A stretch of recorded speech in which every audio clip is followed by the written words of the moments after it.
Assalamualaikum warahmatullahi wabarakatuh.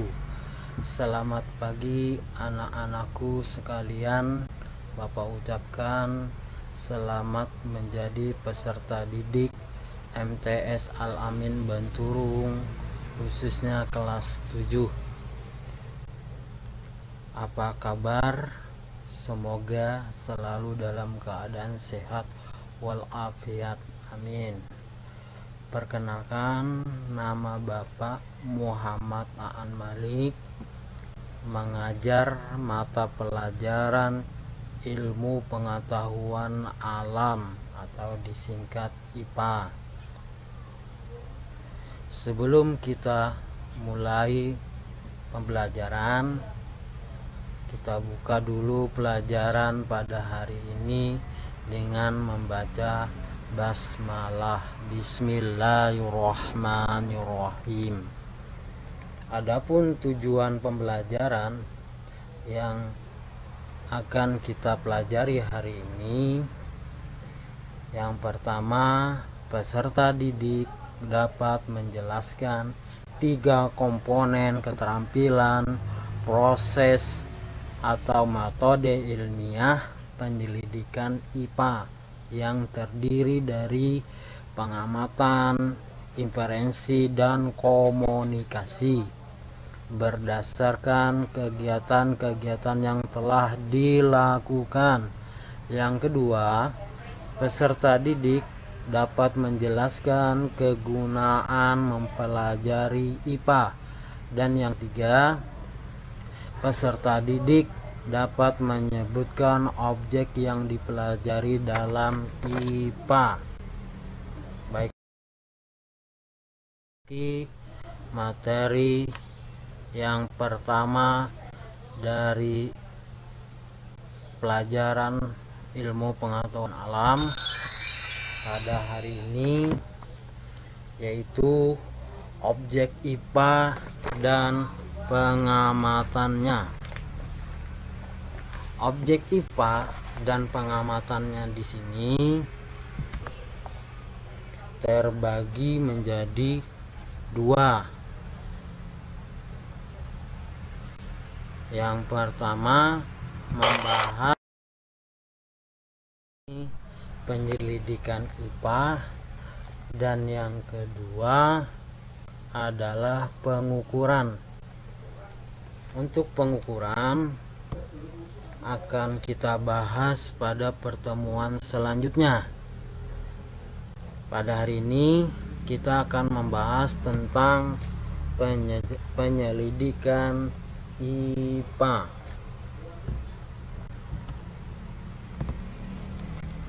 IPA merupakan ilmu yang mempelajari alam semesta dan interaksi yang terjadi di dalamnya, sehingga IPA juga sering disebut sebagai sains.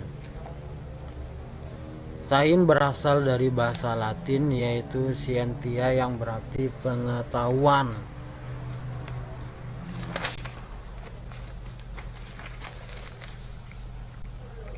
Para ahli di bidang IPA dikenal dengan sebutan saintis. IPA terbentuk dari proses penyelidikan yang terus menerus. Siapa saja yang berkeinginan memahami alam dan menyelidiki hukum-hukumnya harus mempelajari gejala alam atau peristiwa alam dan segala hal yang terlibat di dalamnya.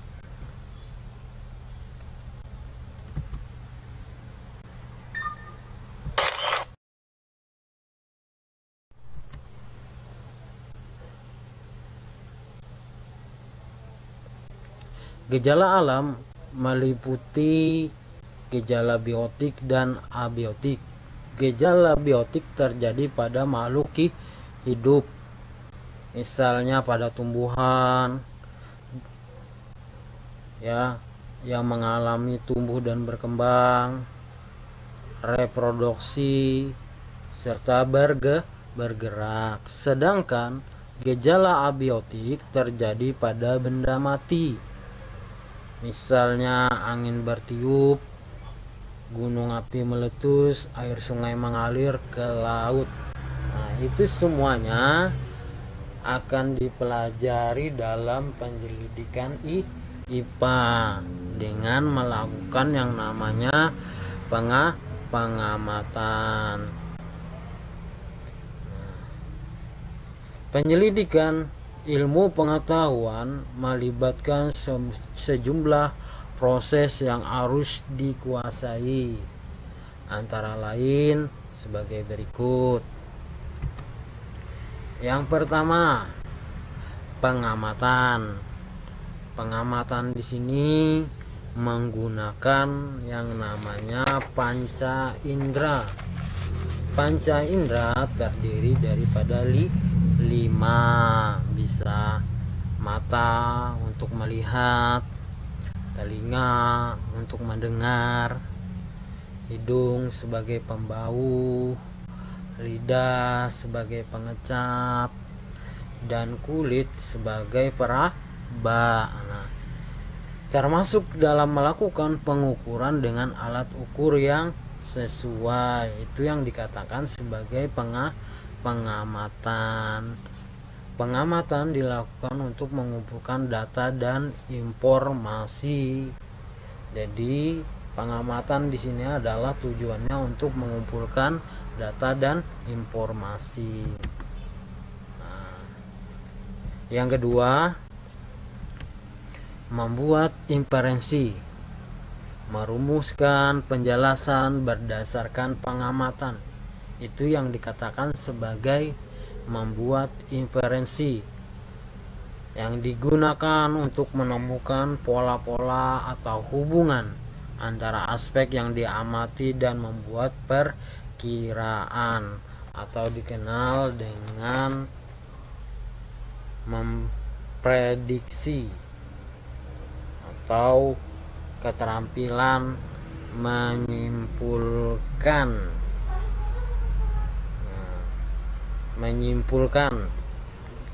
Nah, selanjutnya yang ketiga, mengomunikasikan atau menyampaikan hasil penyelidikan baik lisan maupun tulisan. Hal yang dikomunikasikan termasuk data yang disajikan dalam bentuk tabel, grafik, bagan, dan gambar yang relevan nantinya, ya. Sehingga ketiga hal inilah yang nantinya yang harus ada dalam melakukan penyelidikan ilmiah IPA.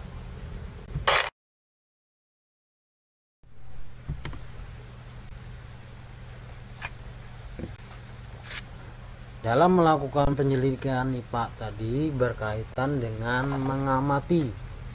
Mengamati merupakan salah satu keterampilan yang harus dimiliki dalam mempelajari IPA. Keterampilan-keterampilan yang harus dimiliki dalam penyelidikan IPA inilah disebut sebagai keterampilan proses dalam IPA, atau sering disebut keterampilan proses sains, KPS. Keterampilan proses sains dibedakan menjadi dua kelompok.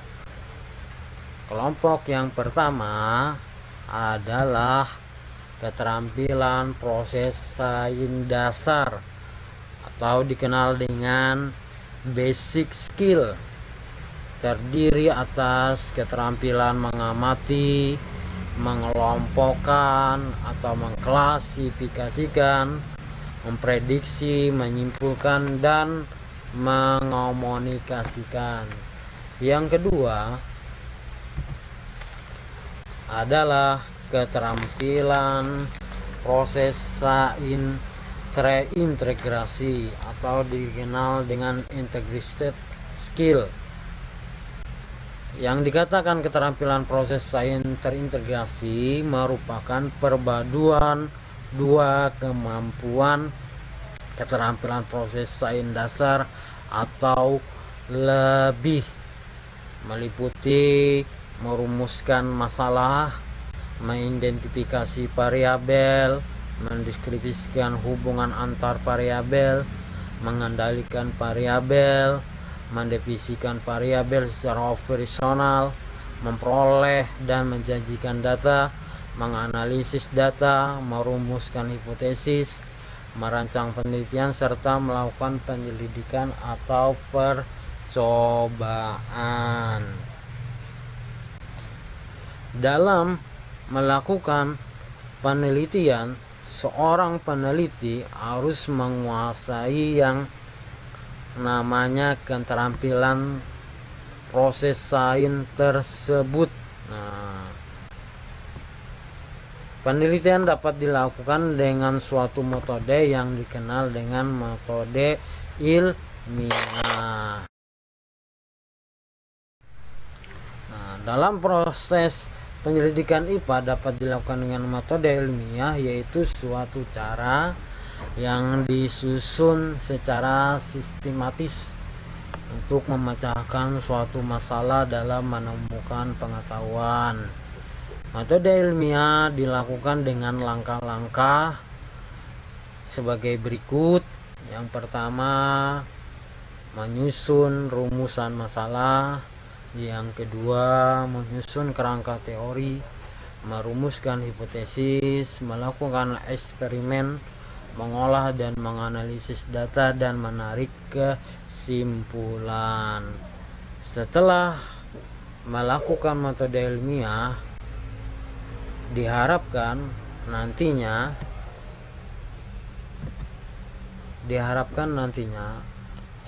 siswa itu memiliki yang namanya sikap ilmiah. Dalam mempelajari ilmu IPA, seorang pelajar harus menerapkan yang namanya sikap ilmiah. Sikap ilmiah dimaksudkan untuk membangkitkan daya kreativitas siswa itu, agar siswa itu lebih berani, lebih jujur, yang mana sikap ilmiah itu meliputi dari mampu membedakan opini dan fakta, keberanian untuk mencoba, kejujuran, teliti, selalu ingin tahu, objektif, bekerja sama, terbuka dan fleksibel, bertanggung jawab, ulet dan gigih, yang disertai keyakinan dan mensyukuri karunia Tuhan. Itu adalah sikap-sikap ilmiah yang harus dimiliki oleh seorang pelajar dalam melakukan yang namanya metode ilmiah. Adapun kegunaan mempelajari ilmu pengetahuan terdiri dari 4. Yang pertama, mampu memahami berbagai hal di sekitar kita, berpikiran logis dan sistematis, menyelesaikan masalah, dan meningkatkan kualitas hidup.